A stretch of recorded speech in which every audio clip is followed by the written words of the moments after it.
She was the clumsy rookie who dropped clipboards and stuttered when the doctors yelled. But when a heavily armed hit squad locked down the ICU to silence a witness, they made a fatal miscalculation. They brought guns to a hospital.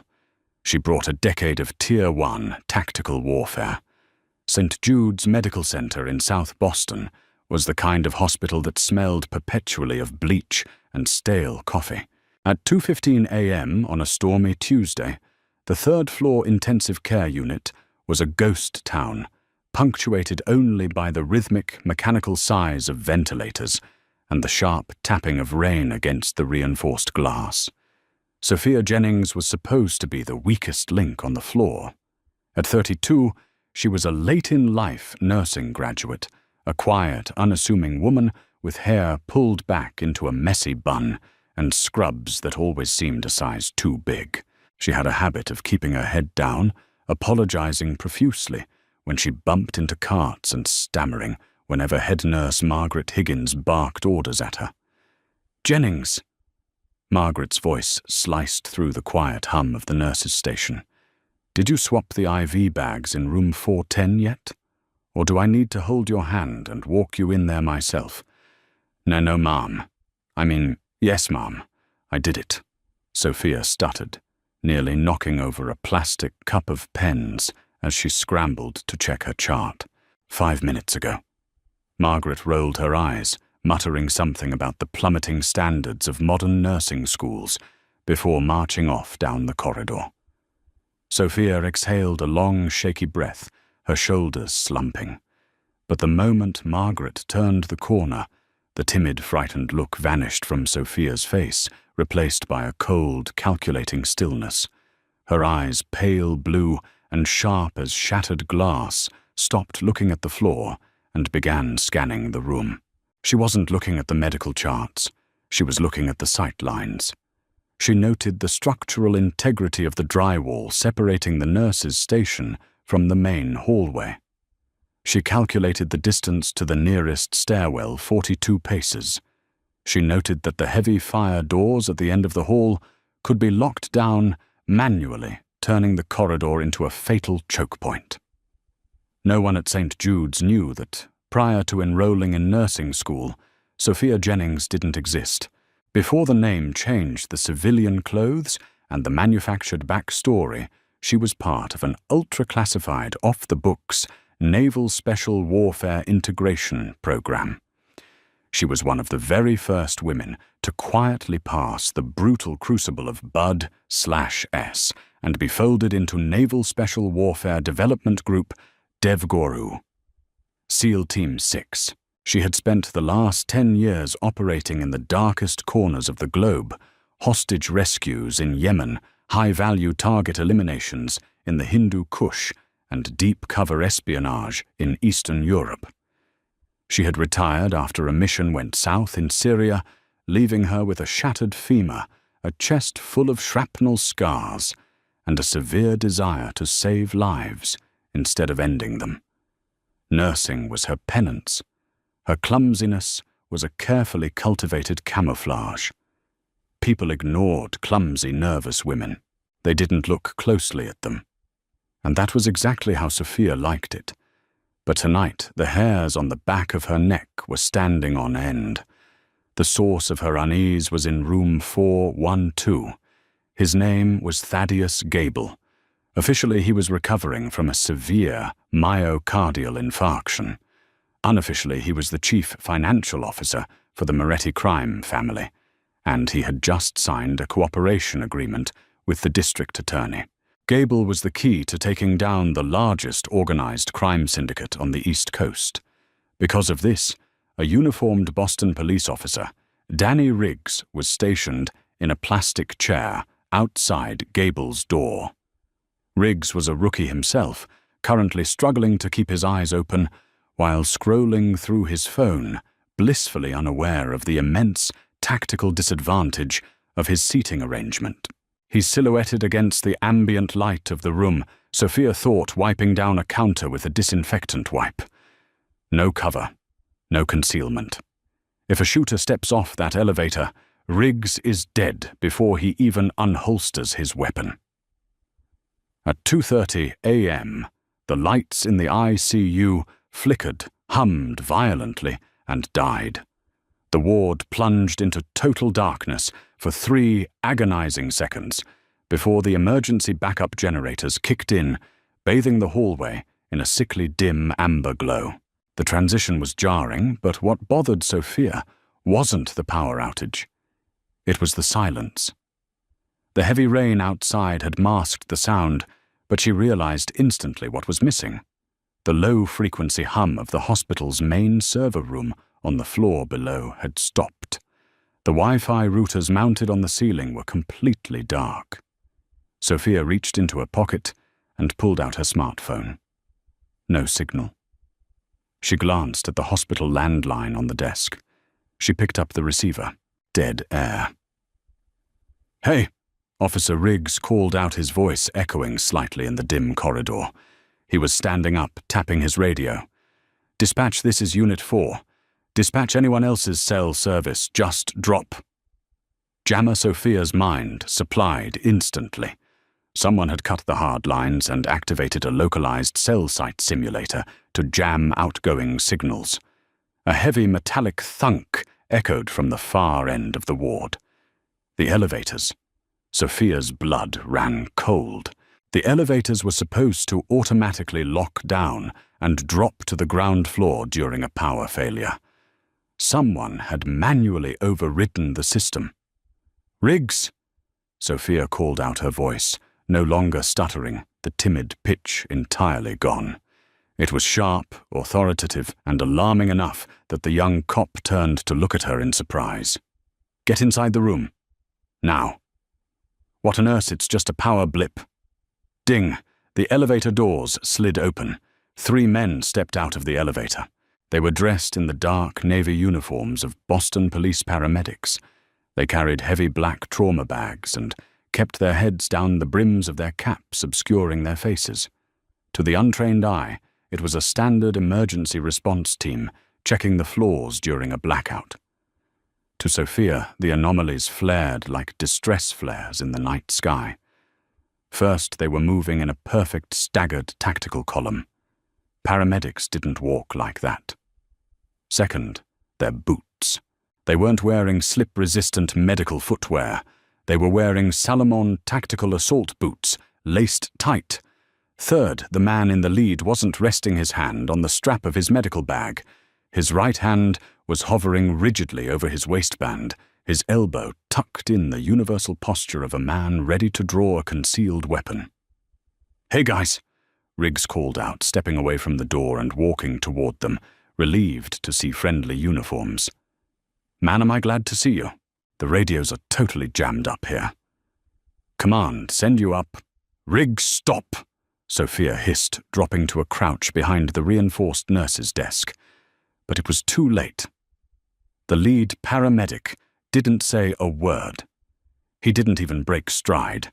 His right hand snapped up from his waistband. There was a dull metallic cough, the distinct sound of a suppressed firearm, and Riggs was violently thrown backward, a red flower blooming high on his shoulder. He hit the linoleum floor hard, groaning, his duty weapon still trapped in its holster. The hitmen didn't pause. The leader gestured silently, and the 3 men fanned out their trauma bags, hitting the floor. From the bags, they pulled short-barreled suppressed submachine guns. These weren't street thugs. These were professional contractors.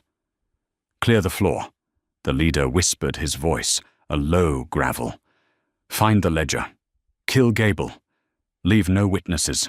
Sophia was pressed flat against the floor behind the desk. Her heart rate, which should have been skyrocketing in panic, paradoxically slowed down. The civilian nurse died in that instant. The DevGru operator took the wheel. She had no armor, no weapon, and no backup. She was wearing thin cotton scrubs and Crocs, but she had the home field advantage. A hospital was essentially a giant hardware store for someone trained in improvised warfare. She crawled silently on her stomach, moving away from the desk and slipping into the narrow alcove of the medical supply room, just as one of the hitmen, A tall, heavily built man with a scar cutting through his left eyebrow rounded the corner to check the nurse's station. "Nurse's desk is clear," the scarred man murmured into a throat mic. Moving to secure the perimeter, he stepped past the supply room door. Sophia didn't hesitate. She lunged from the shadows. She didn't go for a punch or a kick. Strikes made noise. Instead, she swung a heavy, solid steel D-cylinder oxygen tank like a baseball bat.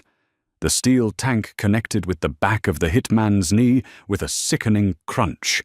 The man buckled his mouth, opening in a silent scream of agony as his leg snapped. Before he could fall, before he could raise his weapon or make a sound, Sophia was on him. She dropped the tank and snaked her left arm around his throat in a textbook rear naked choke, simultaneously grabbing the wrist of his gun hand with her right hand, pinning it against his own chest so he couldn't fire. He thrashed wildly, slamming her against the metal shelving of the supply room. Boxes of gauze and sterile syringes rained down on them. The man was easily 100 pounds heavier than her pure muscle and desperate adrenaline. He tried to stomp on her feet, tried to bite her arm, but Sophia was like a phantom attached to his back. Her grip was an iron vice, locked perfectly over his carotid arteries. 5 seconds, she counted in her head. 10 seconds. The man's thrashing grew frantic, then sluggish. His eyes rolled back into his head. 15 seconds. He went entirely limp. Sophia held the choke for another 5 seconds, just to be absolutely certain, then lowered his massive frame silently to the floor. She knelt beside him, her breathing barely elevated. She quickly stripped him of his gear. She took his suppressed MP7 submachine gun, checked the chamber, and flicked the safety off. She took 2 spare magazines, shoving them into the deep pockets of her scrubs. Finally, she unclipped his tactical radio and slipped the earpiece into her own ear. "Victor, this is Bravo," a voice hissed in her ear. "I'm at room 412. The cop is down, bleeding out. Entering the target's room now." "Copy, Bravo," the leader replied. "Make it quick. Get the laptop, put 2 in his head, and let's extract. Where the hell is Charlie?" Sophia looked down at the unconscious man at her feet. Charlie was currently taking a nap. She peeked out of the supply room. Down the amber-lit hallway, outside room 412, the second hitman Bravo was stepping over the bleeding form of Officer Riggs. Bravo raised his boot and kicked open the door to Thaddeus Gable's room. Sophia stepped out into the hallway. She raised the MP7, settling the stock perfectly into the pocket of her shoulder. The clumsiness was gone. Her stance was aggressive, balanced, lethal. The weapon felt like an extension of her own arm. As Bravo disappeared into the room, Sophia sprinted silently down the corridor, her rubber-soled shoes making no sound against the linoleum. Inside the room, Thaddeus Gable screamed, "Wait, I have money! I have—" Sophia reached the doorway just as Bravo raised his weapon, aiming straight down at the terrified mobster cowering in his hospital bed. "Hey," Sophia said softly. Bravo whipped around his eyes, widening in shock, as he saw the small, unassuming nurse standing in the doorway. He was even more shocked by the fact that she was pointing his partner's submachine gun squarely at his chest. Before Bravo could pull the trigger, Sophia squeezed hers. Foot, foot, foot. 3 suppressed rounds punched through the dead center of Bravo's chest in a perfect tight grouping. The hitman staggered back his weapon, dropping from his hands as he crashed into the heart monitor, sending it tumbling to the floor in a shower of sparks and plastic. He slid down the wall dead before he hit the tiles.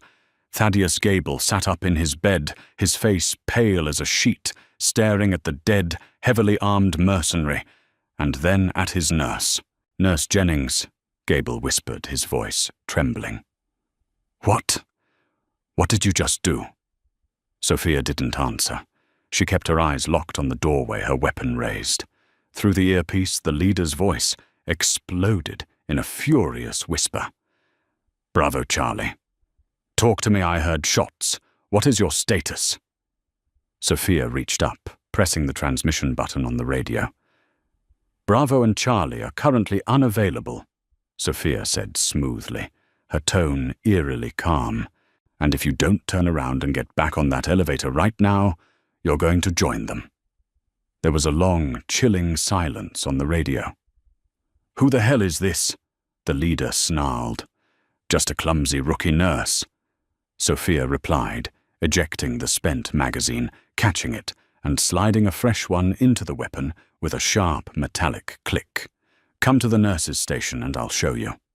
At the end of the amber-lit corridor, Wyatt Hastings lowered his radio. Hastings, a former Force Recon Marine who had traded his honor for high-paying syndicate contracts, had never lost a man on a straight hit. Now he had just lost 2 in the span of 60 seconds, neutralized by someone claiming to be a registered nurse. He unholstered his Sig Sauer P320, threading a custom suppressor onto the barrel with methodical, practiced turns. He wasn't dealing with a panicked civilian. The 3-round burst he had heard through the open channel was a controlled professional grouping. Someone on this floor was a trained operator. QRF, this is Victor. Hastings whispered into his collar mic, calling up his quick reaction force, waiting in a sanitized van in the underground parking garage. The primary breach team is down. We have an active Tier 1 presence on the 3rd floor. I need the stairwells breached. Move in heavy and secure the target. Shoot anything in scrubs. Copy, Victor. Coming up the south stairwell now. ETA 2 minutes. Inside, room 412, Sophia dropped the empty magazine from Bravo's MP7, sliding it into her pocket to prevent it from clattering against the floor, and chambered her only spare. She slung the weapon over her shoulder and knelt beside Officer Riggs. The young cop was pale, his breathing shallow and rapid. The 9mm round had shattered his clavicle and torn through his anterior deltoid. He was bleeding profusely, the dark pool spreading across the white linoleum. "Hey, stay with me, Riggs," Sophia commanded. Her voice was no longer the stuttering squeak of the rookie everyone mocked. It was the calm, resonant baritone of a DevGru medic who had patched up blown-off limbs under mortar fire in Fallujah. She ripped open the front pocket of Bravo's tactical vest, finding exactly what she expected, a North American Rescue Cat tourniquet and a vacuum-sealed pack of quick-clot combat gauze. "This is going to hurt," she stated flatly. She didn't wait for permission. She shoved the quick-clot directly into the wound channel, packing it deep against the ruptured vessels to trigger rapid coagulation. Riggs arched his back, a muffled scream ripping from his throat. Sophia clamped her hand over his mouth. "Quiet. Pain means you're alive. Keep it that way." She applied a pressure dressing, wrapping it tight. Once Riggs was stabilized, she stood up, her cold blue eyes locking on to Thaddeus Gable. The mobster was trembling so violently, the heavy Stryker medical bed rattled against the wall. "Nurse Jennings, what? How?" Gable stammered, pointing a shaking finger at the dead mercenary bleeding out against the heart monitor. "Get off the bed, mister," Gable. Sophia ordered, grabbing him by the collar of his hospital gown and hauling him to the floor. "Get under the windowsill. If you stand up, you will catch a stray round. If you speak, I will render you unconscious. Nod if you understand." Gable nodded frantically, curling himself into a tight ball beneath the radiator. Through the stolen earpiece, Sophia heard the heavy rhythmic thud of combat boots ascending the concrete steps of the south stairwell. 4 men, heavily armed. Moving fast, Hastings was calling in the cavalry. Sophia checked her assets. She had one MP7 with 30 rounds of 4.6 by 30mm ammunition. She had the element of surprise, though that window was rapidly closing, and she had the hospital. She stepped back into the hallway, dragging the heavy lead-lined portable X-ray machine out of a nearby alcove. She positioned it directly in the center of the corridor, creating a bulletproof barricade perfectly angled toward the double-fire doors that led to the south stairwell.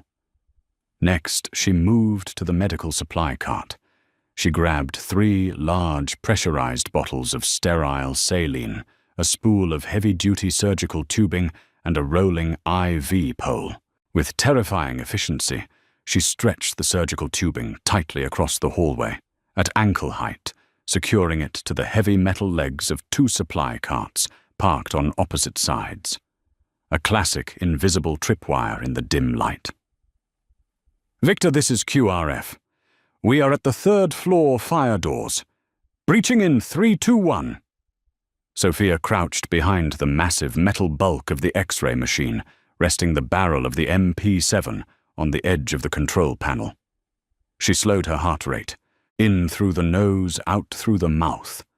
The sterile smell of the hospital vanished, replaced by the phantom scent of cordite and adrenaline. The heavy oak fire doors burst open. 4 men flooded into the hallway, moving in a diamond formation. They wore heavy plate carriers, ballistic helmets, equipped with night vision goggles, and carried short-barreled AR-15 rifles. They swept the corridor with blinding tactical lights. "Move, move, clear the corners," the point man, Trent, barked. Trent took 3 rapid steps down the hallway.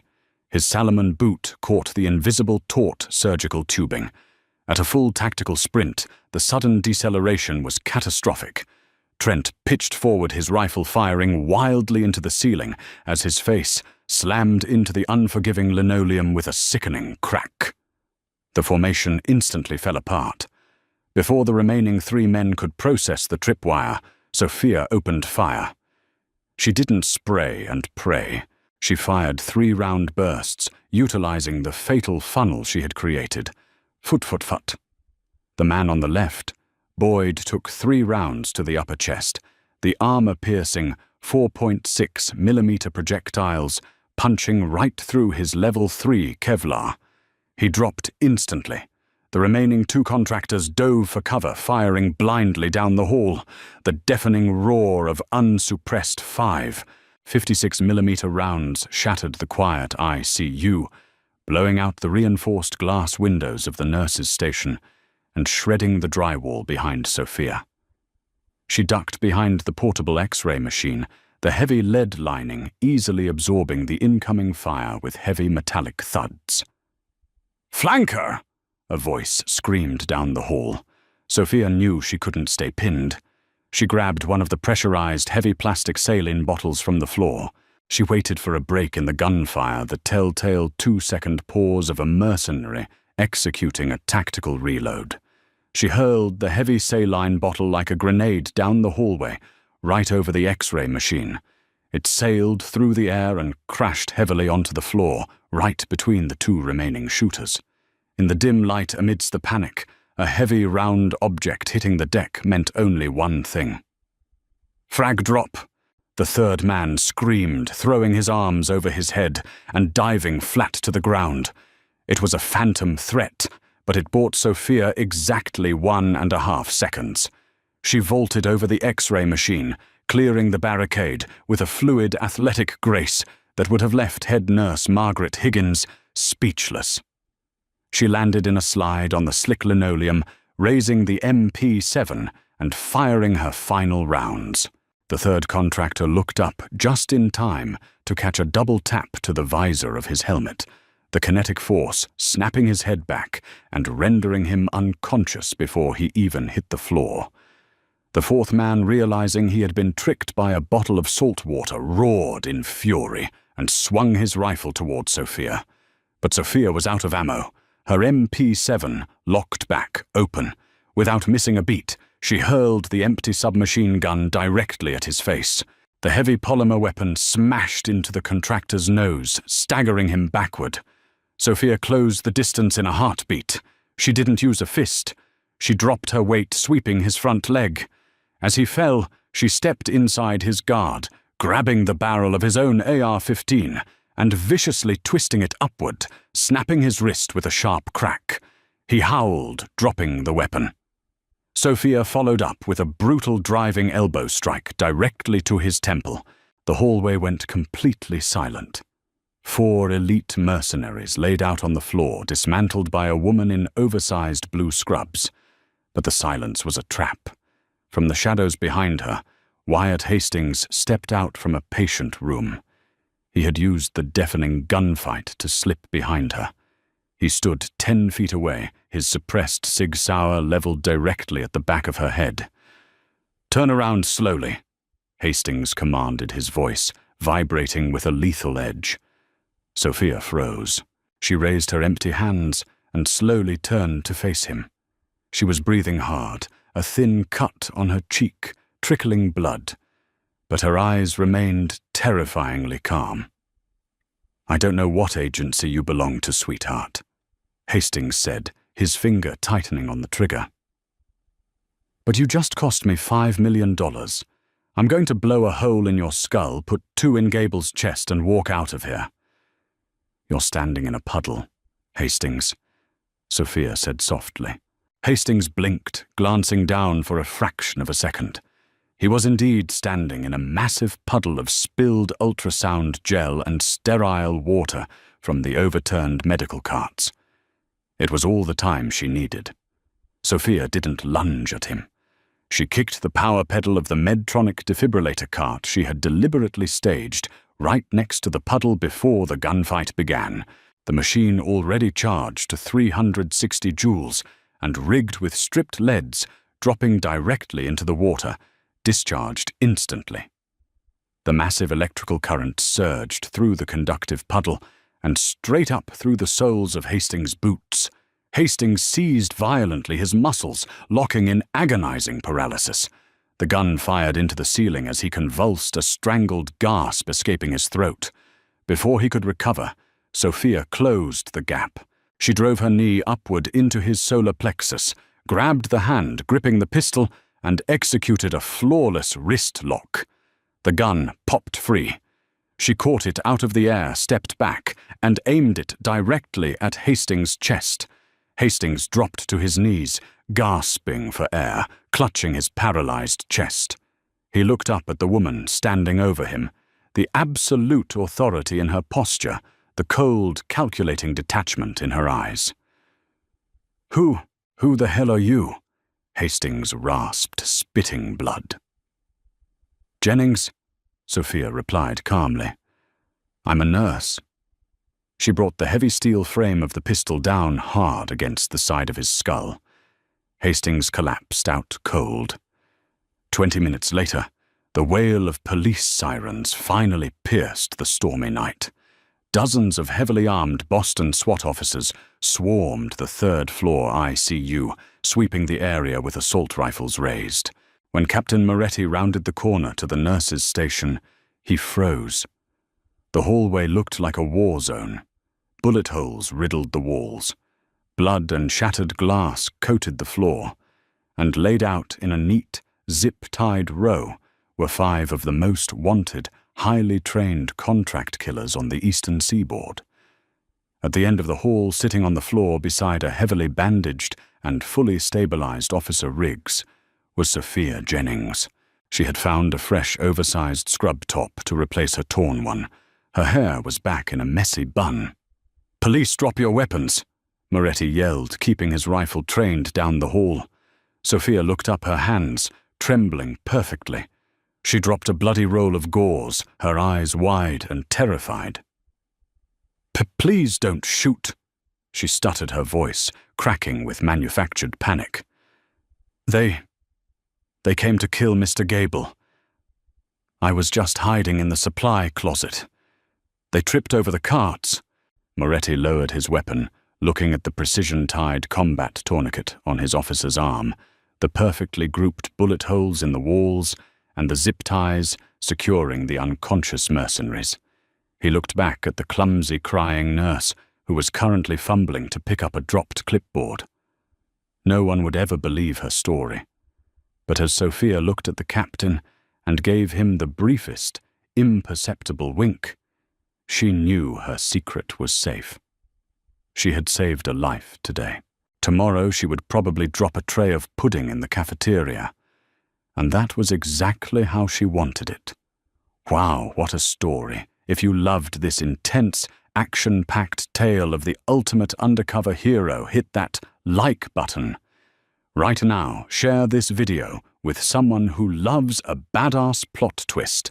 And don't forget to subscribe to the channel for more incredible gripping stories every single week. Ring the notification bell so you never miss out on the action. Thanks for watching and stay tactical.